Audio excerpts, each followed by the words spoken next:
Hello dears, നിങ്ങൾ പപ്പടക്കറി കഴിച്ചിട്ടുണ്ടോ? ഇല്ലെങ്കിൽ വീട്ടിൽ പപ്പടം ഉണ്ടെങ്കിൽ ഇതുപോലൊന്നും ഉണ്ടാക്കി നോക്കിക്കോളൂ. അടിപൊളി ടേസ്റ്റ് ആണേ.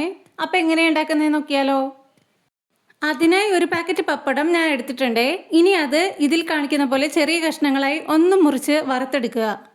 ഇനി ഒരു ചട്ടിയിൽ വെളിച്ചെണ്ണ ഒഴിച്ച് കടുക് പൊട്ടിച്ച് കറിവേപ്പില ഇട്ട് ചെറിയ ഉള്ളി പച്ചമുളക് ഇട്ട് ആവശ്യത്തിന് ഉപ്പും ചേർത്ത് ഒന്ന് വഴറ്റിയെടുക്കുക. ഉപ്പ് ചേർക്കുമ്പോൾ ഒരു കാര്യം ശ്രദ്ധിക്കുക, നമ്മുടെ പപ്പടത്തിന് ഉപ്പുള്ളതാണ്. അപ്പോൾ ആ കാര്യം മറന്നു പോകാതെ ശ്രദ്ധിക്കുക. നമ്മുടെ ഇഷ്ടത്തിനനുസരിച്ചിട്ട് മുളക് പൊടി, ഗരം മസാലപ്പൊടി, കുരുമുളക് പൊടി, മല്ലിപ്പൊടി, മഞ്ഞൾപ്പൊടി എന്നിവ ഇടാവുന്നതാണ്. ഇനി ഈ മസാലപ്പൊടിയുടെ പച്ചമണം മാറി വരുമ്പോൾ പാകത്തിന് വെള്ളം ഒഴിക്കുക. അതായത് പപ്പടം മുങ്ങിയിരിക്കാൻ പാകത്തിനുള്ള വെള്ളം ഒഴിക്കണം.